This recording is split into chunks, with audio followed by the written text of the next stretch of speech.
2021년 12월 9일 선목교회 중고등부 말씀 묵상입니다. 먼저 기도하겠습니다.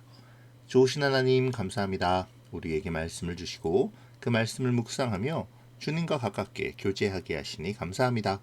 주님, 오늘도 우리에게 지혜와 명철을 허락하여 주셔서 은혜의 시간이 될 수 있게 도와주세요. 예수님의 이름으로 기도합니다. 아멘. 오늘 말씀은 요한계시록 15장 1절부터 8절입니다. 나는 하늘에서 크고 놀라운 또 다른 신기한 광경을 보았습니다.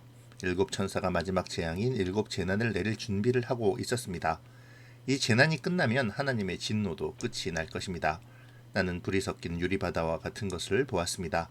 짐승과 그의 우상과 그의 이름을 상징하는 숫자와 싸워 이긴 사람들이 그 바다 곁에 서 있었습니다. 그들은 손에 하나님이 주신 검은고를 들고 하나님의 종 모세와 어린 양의 노래를 부르고 있었습니다. 크고 놀라운 일을 행하신 주님, 주 여호와 만군의 하나님, 주님께서 하시는 모든 일은 올바르고 참되십니다. 모든 나라의 왕이신 주님, 만민이 주님을 경배합니다. 주님을 찬양합니다. 오직 주님만이 거룩하신 분이십니다. 모든 백성이 주님 앞에 나와 경배합니다. 이는 주님은 의로우시고 공평하시며 아무 흠도 없으신 신실한 하나님이시기 때문입니다. 이 광경 후에 나는 하늘의 성전인 언약의 장막이 열리는 것을 보았습니다. 그 안에서 7가지 진난을 내릴 7천사가 나왔습니다. 그들은 깨끗하고 빛나는 모시옷을 입고 가슴에는 금띠를 두르고 있었습니다. 그때 네 생물 중 하나가 7천사에게 금대접을 하나씩 주었습니다. 그 대접에는 영원히 살아계신 하나님의 진노가 가득 담겨 있었습니다. 성전은 하나님의 영광과 능력에서 나오는 연기로 가득 찼습니다. 어느 누구도 7천사의 7재난이 끝나기까지는 성전에 들어갈 수 없었습니다. 아멘. 오늘부터 토요일까지의 본문은 7인으로부터 시작된 재앙의 마지막인 7대접 재앙의 기록입니다. 오늘의 본문은 마지막 재앙인 7대접 재앙에 대한 서론이죠. 여기에서는 먼저 하늘의 승리한 자들의 모습이 소개되고 있는데요. 그렇다면 하나님은 왜 대접 재앙을 선포하심에 앞서서 승리한 자들의 모습을 보여주시는 걸까요? 이 질문을 염두에 두면서 오늘의 묵상을 이어가면 좋겠네요. 1절에서 요한은 7재앙을 가진 7천사를 봅니다. 그리고 이 7대접의 재앙이 마지막이라고 선언하죠. 그 후에 요한은 불이 섞인 유리바다 같은 것 옆에 있는 짐승과 그의 우상과 그의 이름의 수를 이기고 벗어난 사람들을 보게 됩니다. 이 사람들은 좁게는 네로와 도미티안 등의 황제 숭배를 거부하고 신앙을 지킨 자들이고, 넓게 보면 세상과 타협하지 않고 오직 하나님만을 예배하며 섬긴 모든 하나님의 백성들이죠. 이들은 모세의 노래와 어린 양의 노래를 부르며 하나님을 찬양하는데요. 이는 모세 때에 이스라엘이 홍해를 건넌 다음에 애굽의 군대로부터 안전한 곳으로 구원하신 하나님을 찬양하는 것과 마찬가지로 짐승의 힘이 미치지 못하는 곳으로 구원하신 하나님을 구원과 승리의 노래인 어린 양의 노래로 찬양하는 것입니다. 마지막 7대접 재앙에 앞서 승리한 성도들과 그들이 부르는 찬양의 장면을 소개한 요한은 이제 본격적인 심판이 준비되는 모습을 생생하게 묘사하죠. 하늘의 증거 장막, 곧 성전이 열리고 7재앙을 가진 7천사가 성전으로부터 나옵니다. 이 성전으로부터 나온 7재앙을 가진 천사들은 빛난 세마포 옷을 입고 가슴에는 금띠를 띠었는데요. 이것은 그들이 하나님과 그리스도로부터 심판의 권세를 받은 존재들임을 강조하는 것이죠. 그런 이들 천사에게 하늘의 보좌를 보유하는 네 생물 중에 하나가 여호와의 진노를 가득 담은 금대접을 각각 부여합니다. 하나님의 진노가 가득 담긴 금대접은 곧 임박한 7대접의 재앙이 얼마나 혹독하고 두려운 것이 될 것인가를 암시하고 있는 것이죠. 마치 어제 묵상에서의 피가 말굴레에 이르고 1600 스타디온에 이르는 것처럼 말이죠. 심판에 대한 긴장은 점점 고조돼서 8절에서 절정을 이루게 됩니다. 바로 하나님의 영광과 능력으로 말미암아 연기가 성전에 가득 차게 된 것이죠.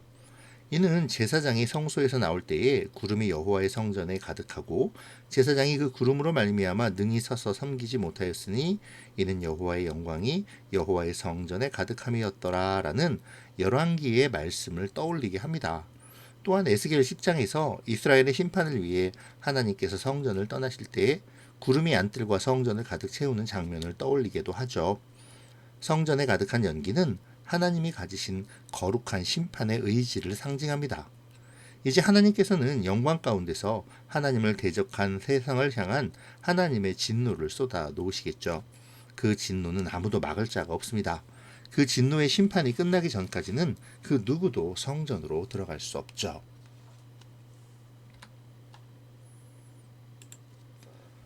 오늘 본문의 1절에서 하나님의 진노가 이것으로 마친다라는 뜻의 성경이 쓰여진 헬라어 원어는 원어의 뜻은 완성하다라는 의미입니다. 이것은 사실 일곱인 일곱나팔, 일곱대접으로 이어지는 일곱이라는 숫자와 관련이 있죠. 이 일곱이라는 숫자는 요한계시록에서 반복되어 나오는 중요한 숫자이기도 한데요. 그렇다면 일곱은 무엇을 상징하는 것일까요? 일곱이라는 숫자는 하나님께서 세상을 창조하실 때에 걸린 날들의 숫자입니다. 그렇게 본다면 일곱인, 일곱나팔, 일곱대접의 심판의 의미는 명확하게 드러나게 되는 것이죠. 하나님께서는 일곱 재앙들을 통해 새로운 창조를 선언하시는 것입니다.